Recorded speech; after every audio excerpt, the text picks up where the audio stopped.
좋아요, 구독. 글로원 파트너스 이성웅 이사님과 연결합니다. 이사님 안녕하십니까? 네, 안녕하세요. 네, 반갑습니다. 첫 번째 이슈부터 좀 짚어보도록 하겠습니다. 원자재 가격 상승보다는 하락에 반응하는 구간이 있다. 여기서 좀 체크하고 넘어갈 부분이 있다고요? 네, 아무래도 원자재 가격 같은 경우 최근에 변동성이 있음에 따라서 이 부분을 체크를 하고 갈 필요가 있겠고요. 세부적으로 이 내용을 체크하고 가는 부분은 아무래도 시장과 관련해서 영향을 미친 게 우크라이나 이슈부터 해서 영향을 미쳤었고, 그다음에 금리와 관련해서도 톤을 어떻게 조절할지 그 여부가 소비자 물가 지표에 따른 영향을 미쳤습니다. 그리고 나서 소비자 물가 지표 여기에 따라서 시장의 변동성이 컸었는데 최근에 전반적으로 원자재 가격이 하락에 반응을 하는 모습이었고요.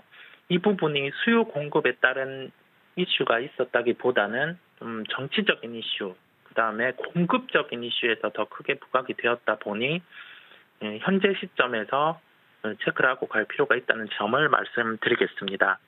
구체적으로 내용을 좀 더 본다고 하면은 유가에 반응한 시장이 한 120불대에서 한번 피크가 이루어졌었고, 지금의 유가 수준이 한 80불 정도 그 수준까지 하락을 해 있고, 그다음에 WTI 기준, 크루드 오일 기준 이 두 가지 기준으로 나누어 본다고 하면은 어제의 하락 같은 경우가 조금 더 나타나는 모습이 이제 WTI 기준으로 한 88불 조금 더 흘러간다고 하면 이제 70불대까지 하락이 가능한 구간으로 보입니다.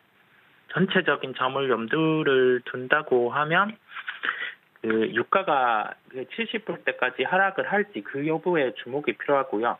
왜 그러냐고 하면은 한 70불대까지 하락을 한다고 하면 신재생 에너지의 그 메리트 같은 경우가 경감하기 때문에 이 부분을 일단 주목을 할 필요가 있겠습니다. 두 번째로는 원자재 가격 상승에 따라서 실적에 대한 우려감이 있었던 업종들 같은 경우는 하락을 함에 따라 그 시차 같은 경우가 한 4에서 6개월 정도를 두고 반응을 하게 됩니다. 음식료 업종 같은 경우가 그러한 요소가 나타나는데, 지금 국면에서 곡물 가격 하락의 반영은 4분기 실적부터는 볼 수 있기 때문에 3분기 구간에서 주가가 먼저 반등을 할 가능성이 높다는 점 기억을 해야 되겠습니다. 즉, 첫 번째, 두 번째에서 알 수 있는 점 같은 경우는 처음에 유가라든지 원자재 가격이 상승했을 때, 그다음에 이 요소가 지정학적 리스크로 불거졌고 공급 부분의 이슈가 되었을 때 상승했던 종목들이 사료라든지 아니면 비료와 관련된 종목, 그다음에 이것을 확산해서 유가 관련된 부분, 천연가스 관련된 종목들 이런 쪽이 상승을 했었는데, 지금은 원자재 가격 같은 경우에 그 상승이 기업의 그 비용과 연계되는 그러한 기업들의 주목이 필요할 것으로 보입니다. 왜냐하면 원자재 가격이 조정이 나타난 국면이고, 여기부터는 이제 그 부분이 비용의 비중이 컸다고 하면은 줄어들 수 있다는 점에서 연결해서 기업을 살펴보도록 하겠습니다. 네, 이 원자재 가격과 관련돼서 이야기를 해드렸으니까 팩트체크를 다시 한번 해보자면, 이 예상보다 좀 심각한 이 중국의 경제 둔화로 인해서 국제 유가가 전날 하루 만에 4%나 급락을 했었죠. 여기에 따라서 에너지 관련된 주식들도 간밤에 뉴욕 증시에서 지수 대비 큰 폭으로 좀 떨어졌다는 점까지 알려드리도록 하겠습니다. 그렇다면 이런 현재 상황에서 볼만한 오늘의 종목 어떤 종목일까요? 네, 종목은 넥센타이어를 말씀드리겠습니다. 방송을 통해서는 처음 말씀드리는데, 그만큼 지금의 시장 성격 같은 경우가 조금은 소외되어 있는 종목들을 찾아서 접근할 필요도 있겠고, 이런 아이디어와 연결될 수 있는 기업들, 즉 시장의 큰 매크로 변화의 이슈 같은 경우에 반응을 하기보다는 조금 매크로 안에서 중점적으로 바라보던 지표들, 환율이라든지 원자재, 거기에서 좀 답을 얻어서 종목을 찾아간다고 하면은 그래도 수익에 가깝게 접근을 하실 수 있습니다. 그렇다 보니 말씀을 드리게 되었고요. 포인트는 운송비 비중입니다. 총 매출액 대비해서 운송비 비중은 약 17%를 차지하고 있습니다. 작년 말 기준이겠고요. 코로나19 이전 같은 경우는 약 8% 수준이었습니다. 그 구간에서 지금 운임 지수가 하락을 하고 있는 상황이겠고요. 원자재 가격 또한 하락을 하고 있습니다. 그렇다고 하면은 그 운송비 비중이 매출액 대비 높은 군에 속한 기업 같은 경우는 운임 지수가 하락을 하면서 지금 그 비용 측면에서 절감이 되겠고, 원자재 가격의 하락 같은 경우는 본업 타이어 같은 경우 원재료가 들어가는 부분에 대해서 원자재 가격이 하락함에 따라서 본업 같은 경우의 실적도 나아질 수 있다는 점입니다. 이 두 가지 포인트를 중점으로 놓고 살펴보시면 되겠고, 향후에 이 부분을 투자에 함께 연결해 본다고 하면은 비용적인 측면이 큰 기업 같은 경우는 그 비용이 증가할 때는 실적에 불확실한 요소가 될 수 있겠지만은, 비용이 줄어들 수 있는 요소가 갖춰지면 주가가 바닥권에서 반등이 나타날 수 있는 점을 기억해 두시면 되겠습니다. 가격적인 접근은 6,600원대 초반 수준에 접근 가능하다는 점을 말씀을 드리겠고요. 이 국면에서 한 번 더 짚고 넘어갈 점 같은 경우는 그 2분기 실적을 포함해서 올해 연간 기준으로 매출액은 2조 한 3천억 원 수준입니다. 작년 대비해서 한 10% 정도대 증가하는 걸로 전망이 되는데요. 이게 볼륨, 그러니까 매출액이 증가하는 부분이 5에서 6%, 판가 인상이 한 3%고요. 근데 여기에서 매출액 대비 영업이익 같은 경우는 그 운송비라든지 재료비 부분이 반영돼 있어서 높지 않을 걸로 전망이 됐는데, 이 부분이 이제 경감이 된다고 하면은 실적은 예상보다는 상당히 높은 실적을 기록할 것으로 보입니다. 그렇다 보니 관심을 가져야겠고, 가격대 같은 경우는 뭐 지금 주가랑 큰 차이는 아니라는 점을 알 수가 있겠고요. 조금 뭐 급하게 매수를 하기보다는 가격대에 도달을 했을 때 뭐 편입을 한다는 결론이겠습니다. 네, 방송 통해서는 처음 말씀드리는 종목 중에 하나인데 넥센 타이어 이야기를 좀 해드렸습니다. 원자재 가격이 하락이 되면서 기업 실적에 긍정적인 영향을 미칠 수 있는 부분 이슈와 함께 짚어드린 종목이니까 여러분들 이 점까지 함께 참고해 주시면 좋을 것 같고요. 그렇다면 이렇게 원자재 가격 하락 때문에 또 기업이 긍정적으로 움직일 수 있는 요소들 중에 한국전력이 또 대표적으로 꼽히고 있습니다. 관련돼서 한국전력 같은 경우도 이렇게 원자재 가격이 하락하면서 긍정적으로 주가가 움직일 가능성이 있어 보이나요, 대표님? 네, 일단은 그 체크를 하고 갈 포인트는 뭐 적자가 지속되고 있다는 점, 이 부분은 뭐 누구나 알고 있는 점이겠고요. 좀 더 확대해서 바라본다고 하면은 일단 비용적인 측면에서 나아질 수 있다는 점은 명백합니다. 왜냐하면 원재료 가격 측면에서도 계속 추가가 되는 부분이 있겠고요.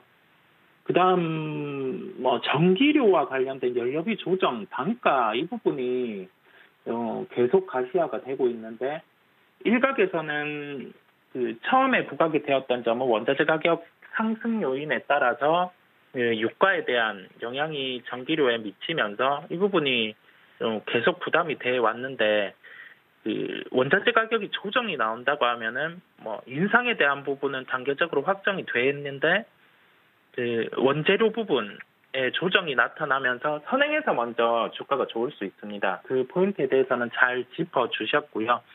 그 계속 적자가 지속되고 있는 거는 명백합니다. 근데 지금은 그 재무제표 손익계산서를 통해서 지금 지속되는 적자를 볼 게 아니라, 이러한 기업들 같은 경우는 더 적자가 나올 수 있는 요인이 없고, 여기에서 원자재 가격에 연동해서 비용적인 측면이 높아져 있는 구조인데, 그 가격 같은 경우가 조정이 나타난다고 하면은 보이는 실적에는 긍정적인 영향이 있을 수 있겠고, 여기에서 전기료 인상 부분이 추가로 나타난다고 하면은 주가는 선행해서 긍정으로 반응을 할 수 있겠습니다. 이 점을 기억하시고, 한국전력 또한 그 원자재 가격의 하락이 나올 때 실적에는 더 긍정적일 수 있다는 점을 기억해 둬야 되겠습니다.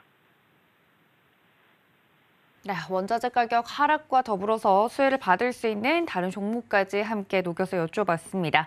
자, 다음 이슈로 좀 넘어가 보도록 하겠습니다. 합병 그리고 기업 분할 등 이벤트가 좀 있는 종목들에 접근할 수 있는 방법 알려주신다고요?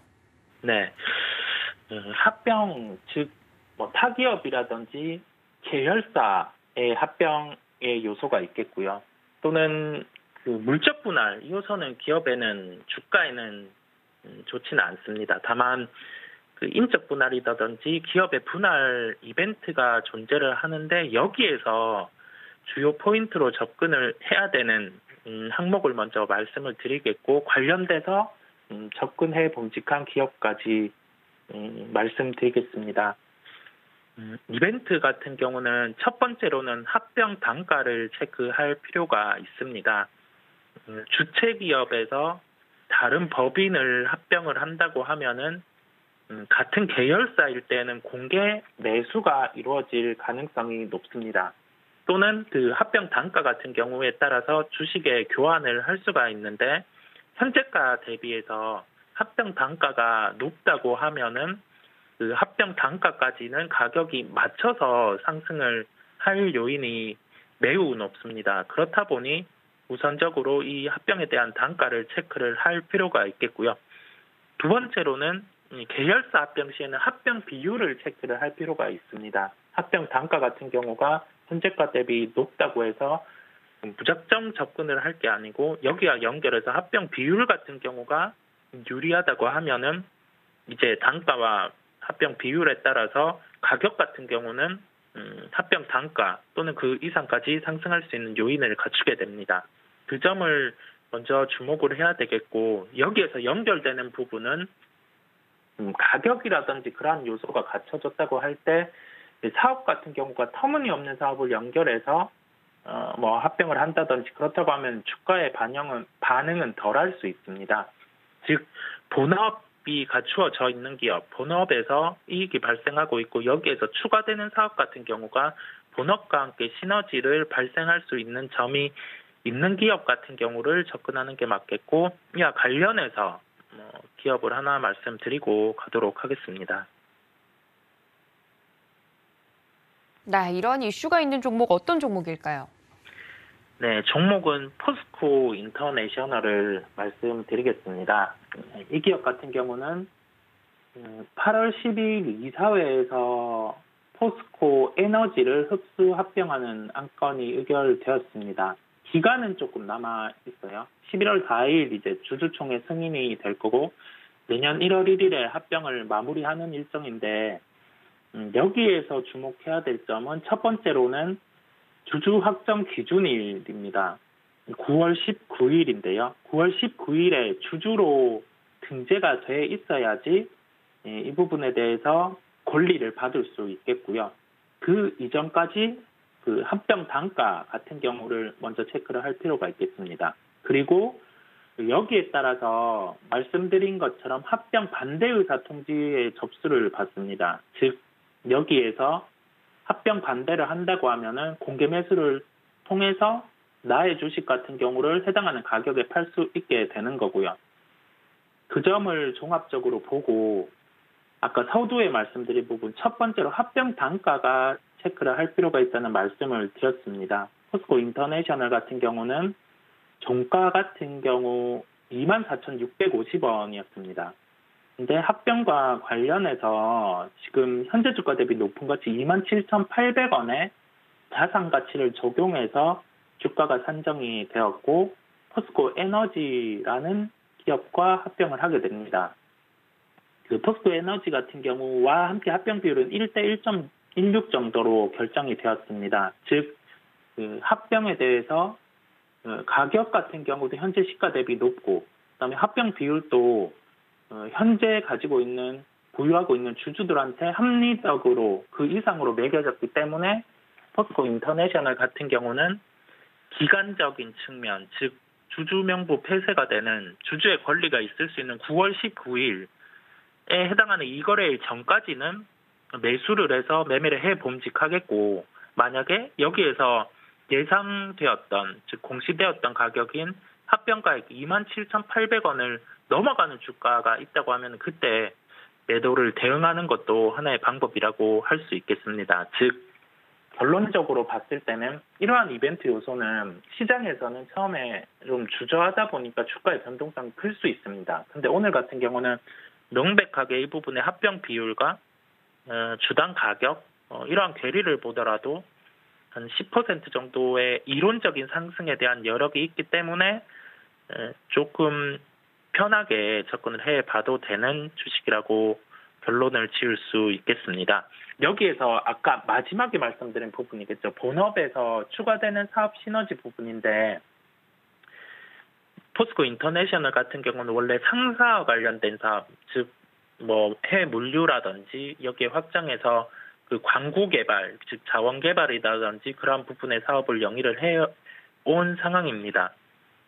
여기에서 추가될 수 있는 부분이 그 포스코 에너지와 합병을 통해서 이제 재생에너지 사업의 확대가 가능하게 되는 구조입니다.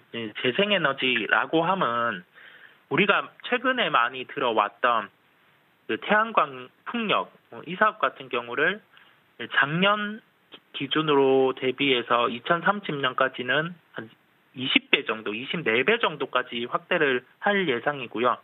그 다음에 그 아모니아 저장이라든지 그런 사업을 통해서 이제 이와 연계한 뭐 수소라든지 그러한 부분의 사업까지 확장을 할 예정입니다. 즉 전통적으로는 그 상사 사업이라고 하면은 원자재 가격이 상승을 했을 때 매출의 볼륨은 큰데 영업이익은 그냥 상당히 박한 한 2% 이내로 나오는 그러한 사업의 형태라고 하면은 이제 신재생이라든지 여기에 확산해서 수소 원재료 사업을 하면은 적어도 영업이익률이 이제 10%대 정도까지 가볍게 확산이 가능합니다.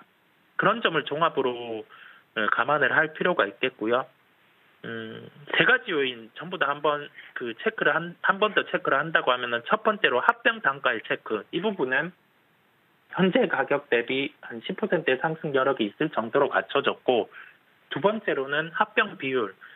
포스코 에너지와 합병을 통해서 비율 같은 경우도 아주 합리적으로 매겨진 부분.